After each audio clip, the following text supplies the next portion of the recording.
बलबीरता को नहीं कोई रोका।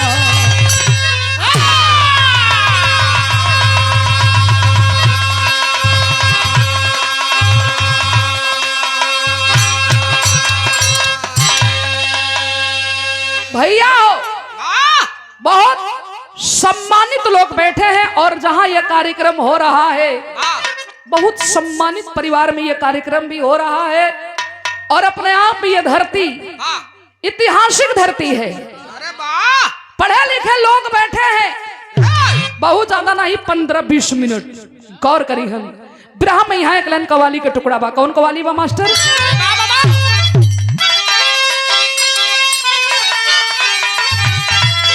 स्वर्गीय रामदेव गुरु जी बड़ा मचल के लाइन के गावा। कैसे गावा मास्टर? अरे काबे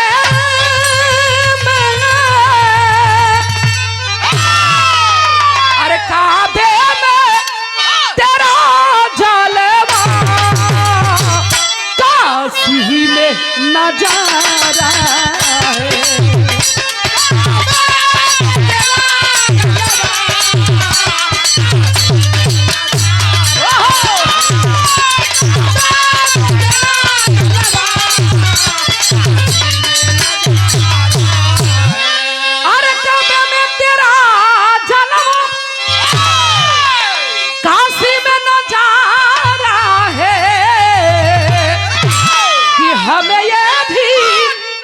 हमें ये भी प्यारा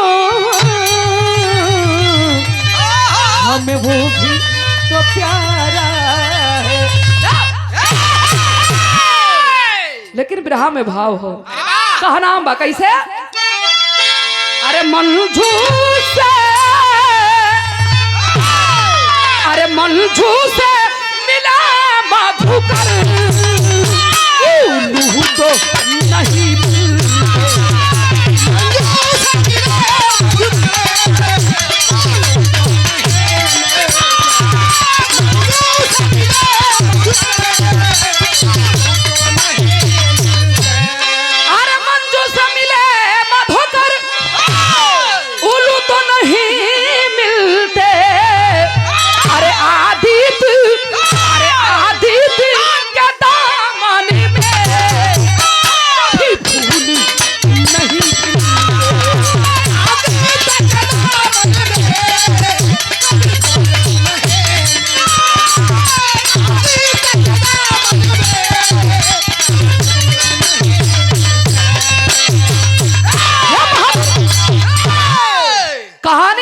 से शुरुआत हो गई। ये कहां के कहानी बा कैसे लिहल गई बा कड़ी के अंदर भाव है कैसे?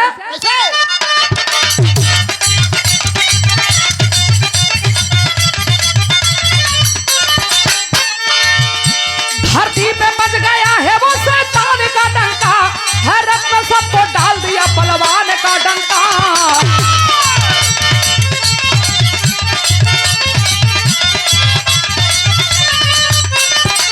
सबके सीने में दहशत का भुजा लिया गया भामासुर मुरासुर का आतंक छा गया।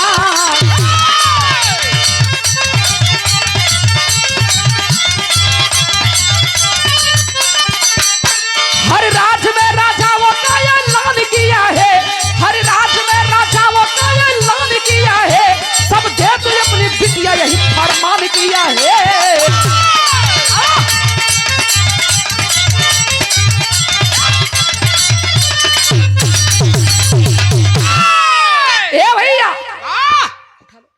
कहानी के आप लोगों ने समझ ली ये कहानी प्रज्ञापुरी से लिहल गई। वही प्रज्ञापुरी के रहे वाला असुर जौने असुर के नाम बतावल गई भामासुर और मुरासुर। भामासुर पुत्र किसका था? धरती का पुत्र था बाबू। बड़ा बलवान बड़ा बलशाली रहल। यही तरह जैसे आप लोगों ने बैठ के बिरहा के सुनत नहीं यही तरह भामासुर के दरबार सजल हा और राज सिंहासन पर भामासुर बैठा था। बोलता गया हमने जिंदगी में जो चाहा वो हासिल कर लिया प्यार से ना तो अपने बाजू के बल से। लेकिन एक दिल्ली इच्छा है, और ये मेरा इच्छा ही नहीं, ये मेरा प्रतिज्ञा, मेरा कसम है। कौने बात के प्रतिज्ञा कैलस, कौने बात के कसम खैलस? 20,000 कुंवारी लड़की के हम अपन रानी बना के अपने इच्छा के पूरा कैल चाहत बानी। भैया हो, जतना लोग बैठा रहल जमीन पर उठ के खड़ा हो गई, सब उठ के खड़ा हो गई, आंख में आंसू छलछला गई। ये का बोलत हुआ ये साहब? ये क्या कह रहे हैं आप? अरे हम गरीब आदमी, दौलत ना है लेकिन हम गरीब के पास गरीबन की इज्जती है, दौलत होला ये साहब। ये का कहत हुआ? भामासुर ऐलान कर दिया कि हमने जो कह दिया वो कह दिया। सब अपने घर की ओर उठल चलल है। बीटीसी के प्रत्याशी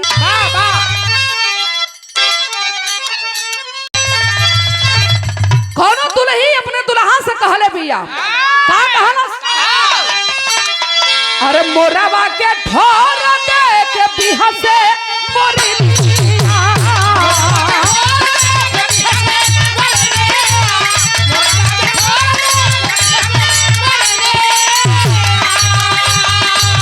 मोरवा के ठोर दे के बिहा से मोरी मिया, बिहा से मोरी मिया, निकल के हो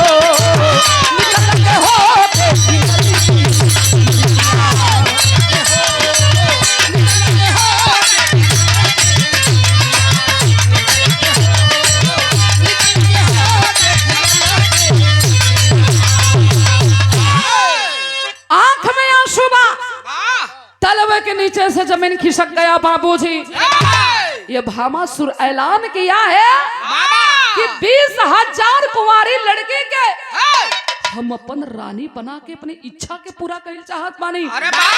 गरीब आदमी रोते धोते अपने घरे गई और रो के यह कहत हुन, का कहलन?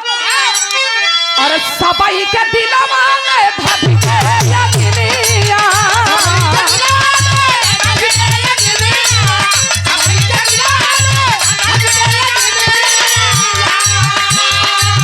सबाई के दिलवा में भाभी के यगिनिया, भाभी के यगिनिया, गई हो अपन बेटी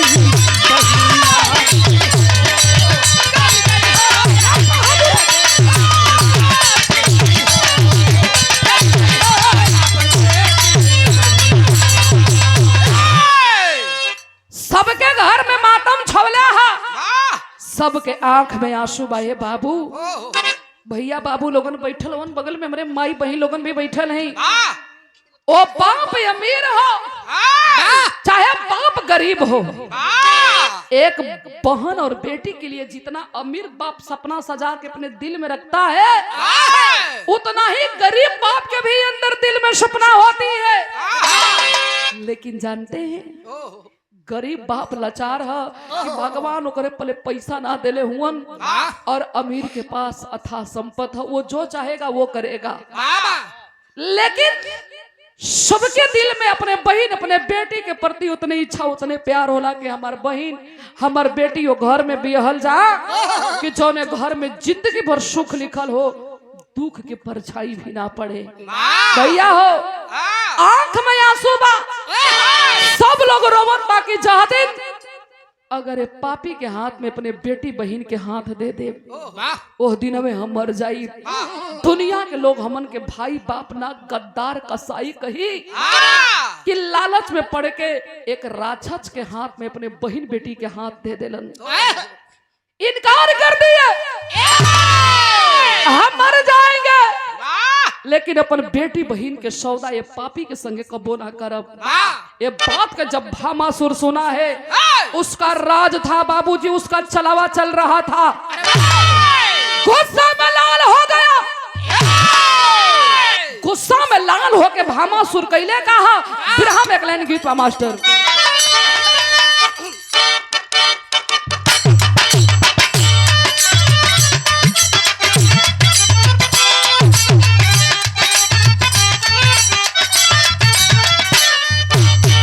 मास्टर कौनो मेहरारू थोड़ा सा हारमोनियम उठा ला कम हो। कौनो मेहरारू अपने मरद से फोन पर बतियावतिया कहिया ले आइबो कलश की जल्दी आई कहे चले आवा इज्जत से बुलावत है ना तो 1 मिनट लगी। 1 मिनट लगी है मास्टर सोच लो का कहले है कहे का मन करे सिलावट पे लोड़ हाथे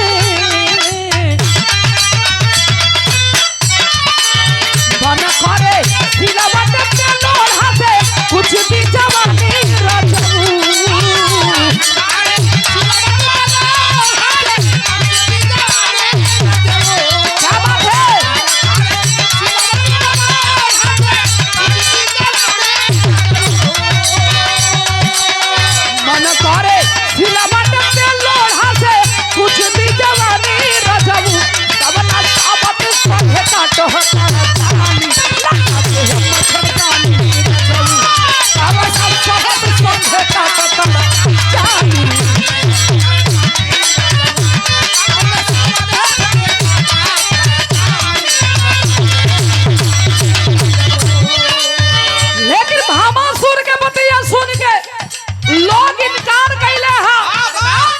में लाल हो गया भामासुर और ऐलान किया है क्या मानी के ना लोहावा हमारा हो गई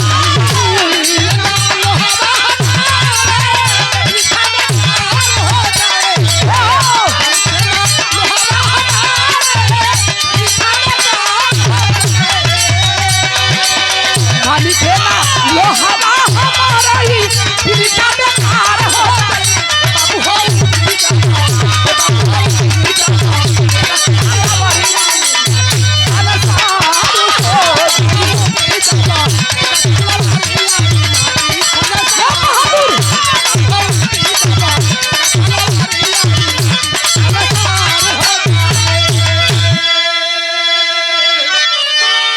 चढ़ाई कर दिया भामासुर। और जब चढ़ाई किया है बाबू सब सोच गई कि अगर जह दिन बेटी बहन के हाथ ए पापी के हाथ में दे दे ओह दिन हमें मर जाई। तब बेटी दे के मरल पसंद ना है बिटिया ना दे के मरल पसंद है। प्रमाण मिलता है बाबूजी वही लड़ाई के मैदान में भामासुर अत्याचारी हजारों राजा महाराजा के गर्दन काट लिया। 16,100 कन्या कुंवारी के बंदी बना के और ले जाके अपने किला में रख ले हो। इंद्र भगवान से नाम बर्दाश्त भइल मुरली वाले कन्हैया सजा के कहते हैं कि हे कन्हैया जी ये धरती पर आपके अवतार भइल पापियन के मारे बदे अपलन के तारन तार करे बदे लेकिन भगवान आपके रहते हुए है दुनिया के मालिक है मुरली वाले कन्हैया कृष्ण भगवान भामासुर अत्याचारी 16,100 कन्या कुंवारी के बंदी बना के अपने किला में रख ले हो। जब ये बात के मुरली वाले कन्हैया सुनले हुआ तो कैलन का टेरी के अंदर भाव है मास्टर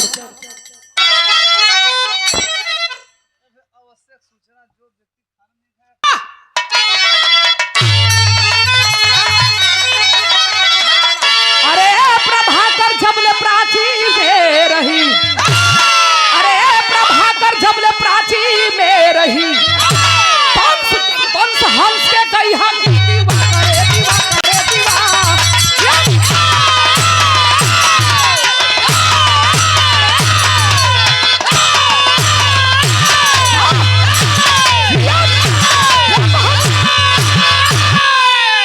वाह वाह रे बहादुर ये हमारे ओर से लेला बड़ा मेहनत करत हुन हतनी गलन तब वो पसीना फेंकत हुन मामूली बात है रियाज करत हुन यही तरह कहला के कनी तू एक दिन गर्मी फेंक के हमें दिखा देता का जरूरत बा मास्टर तो हर कबो गर्मी फेंकला कि नहीं कोनो जरूरत नहीं फेंक के बाहर हो गेलो मिल जाते हैं का दिक्कत है क्या बात है बहुत बढ़िया बात बता देलन सिखल करा ए भैया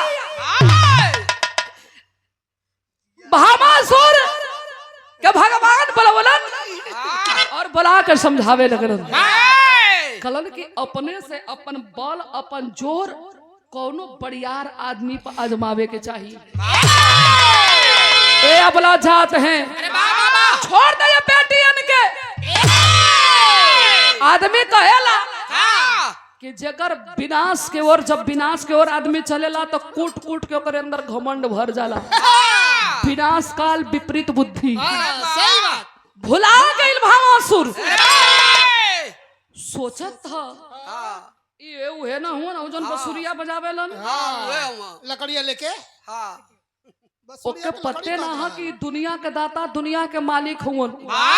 भगवान कलन की छोड़ दे बेटियन के कहलस कि भगवान अनहैया कन्हैया अपने जगह पे होबा बड़ा हमदर्दी जागल है ना तयावा एक फेरा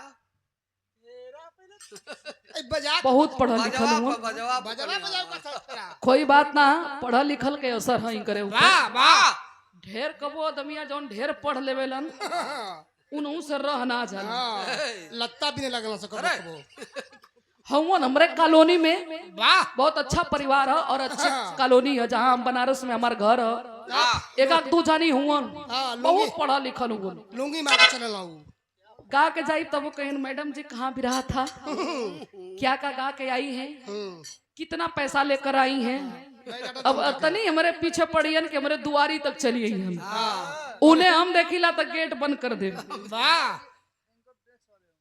हाँ ए भैया भगवान कलन की अरे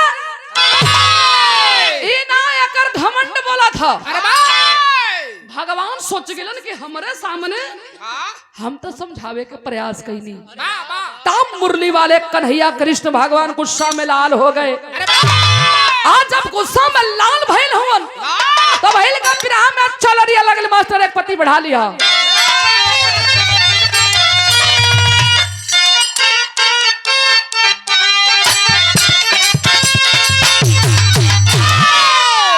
पहले के गीत में कितना आनंद रहल गुरु जी भी गवले हुवन कितना निक लागल है। गुरु जी कहाँ गई नी एक पहिलका वाला गीतिया रहल कवन तो जब भतार ओठलाली चटना बाकी का तैसे ही कुछ रहल है। बारे गुरु जी ये उम्र में आपको गर्दे मचोले हुआ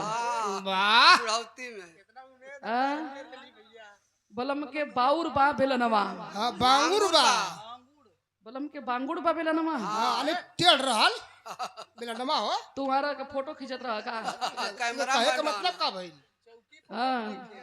चौकी पर होत नहीं के सही से मिलनवा बलम के बांगुर बा बेलनवा तब का टेढ़ रहता बा नहीं पड़त रहे पहले हमारे गुरु लोगन गावा ऐसा ना कि जज्जसी बुढ़ात हो खोपड़ी खत्म भइल जात कोनो बात ना पहले हमारे गुरु लोगन गावा कैसे गावा मास्टर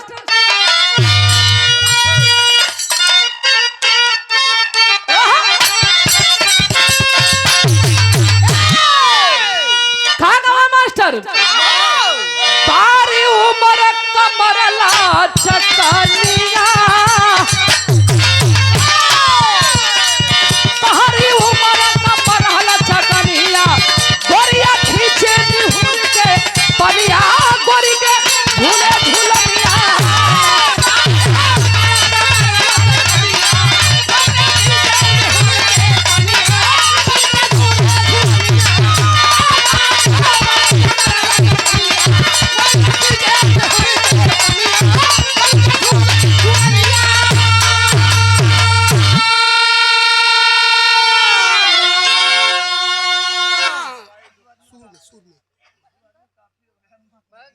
महेंद्र गोड़ हलवाई जेकर हाथ से यहाँ भोजन बनवावल गईल है मुरली वाले कन्हैया कृष्ण भगवान कैले हुन का कैले हुन अरे सन सन चले जंग में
लड़ाई के मैदान में मुरली वाले कन्हैया कृष्ण भगवान यही मोर पकड़ के अब भामासुर के गर्दन काट के लोका के फेंकले हुन। लड़किन के 16,100 कन्या कुंवारी के आवाज दिलन कि तो लोगन आजाद हो जा सकेलू। भगवान के पैर पकड़ के रोवे लगने और रो के कहने की मालिक दुनिया में कोनो सहारा ना बचल हो भगवान। कपार पर से बाप भाई के साया उठ गिल। हमने के जाहिल जी तक कहा जाहिल जी तो भगवान कहलन कि हमसे का मंगल चाहत हो। काली आपसे ही है मांगल चाहत है। सुनल गई ए धरती पर ये दुनिया में जे जवन मंगले है आप दिले हुआ बचन दा हमसे कि हम जवन मांगा बाप देबा। कलन मांग के देखा जवन मांगबू तवन दे दे। 3 वचन बनवा के कहली कि प्रभु अपने चरण में जगह दे दा। कलम मतलब कहली कि अपन रानी बना के हमन के जिंदगी धन का दा। भगवान 2 कदम पीछे हट गिलन। हट जाई की कलन अरे भाई 1-2 जानी हो तू तो हिम्मतो बनौती। 16,100 ले जाके करब का दौरी नाधब का। कलन की ठीक है बचन देले हैं तो बचन से कटब नहीं लेके चलब जरूर। भला ही हपसूल काहे के होई। अरे ये हपसूल कहाँ भैया? अरे एंटीबायोटिक दवा है कपसूल का बोर भाई है। ये नहीं देखा ये भगवान के हपसूल कपसूल खियावत हूँ। अरे वो दुनिया के दाता हूँ उनकरे मर्जी के बेकर एक पता नहीं हिल सकेला। वाह वाह ये भगवान के हपसूल कपसूल खियावत हूँ। हेड शोल्डर का नहीं खिया दिला। अरे भगवान मुरली वाले कन्हैया कलन की चिंता मत करा।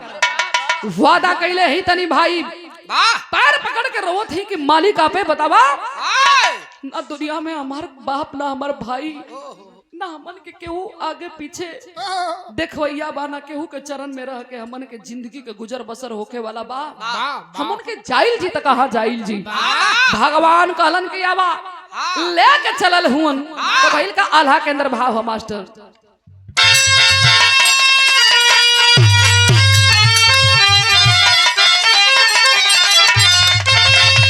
अरे धर्म के डंका बजला दुनिया में डीजे के पता कवल्ला हरा लाया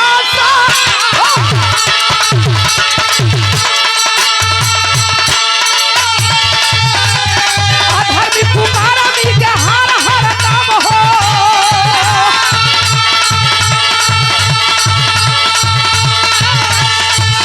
और होके नहीं दुनिया में मिलला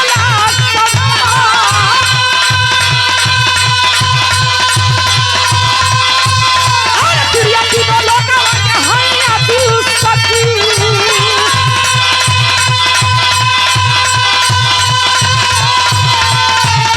जगत के माता है सीता।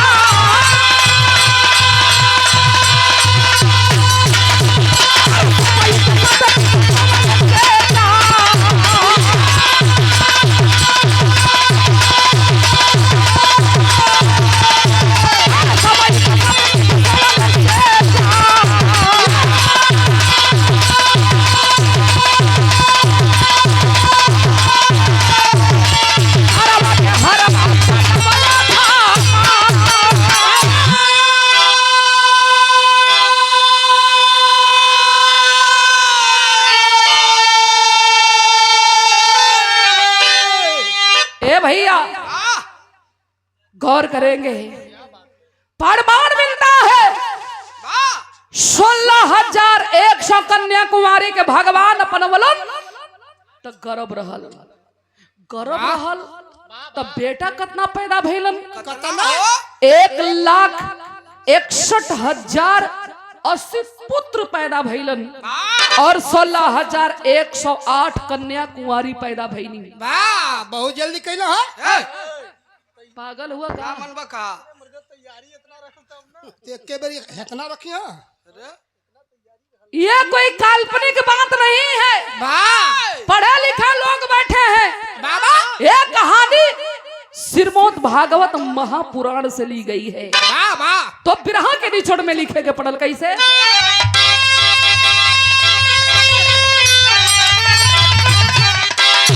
मोहन मनमोहन जी धरती पर आ रहा बजा के बासिया,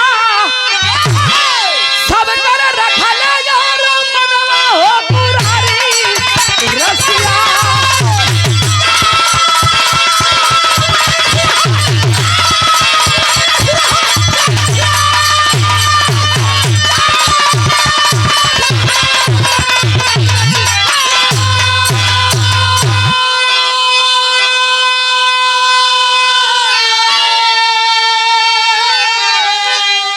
हे भैया, सबकर रखले यारा मनवा हो मुरारी रसिया। अरे वाह प्रमाण मिलता है, अरे वाह हरि हमारे हरि ने खातिन, हरि ने हरि से हारे, हरि नंदन हरि सूर के टेर दुष्टों के आके मारे, तारे दे के दर्शनवा हो मुरारी रसिया। तो ये रहा भगवान की कहानी। ऐ बिरहा सुनने वाले बाबू, ये धरती पर जब जब पाप बढ़ल हा, भगवान कोनो न कोनो रूप में अवतार जरूर ले ले हुअन। यही से हमरे बिरहा गावे का मतलब ये रहल हो कि अपने से कोनो अपने के बड़ियार आदमी जे तोरे लेवल के हो वो से झगड़ा काला, वो के ओसे राड़ मचावा। जे कमजोर हो घमंड जिन कर ओके का दबावत हुआ, घमंड मत कर। घमंड ना ये धरती पर केहू के रहल ह ना रही। आखिरी मन में भाव है कैसे?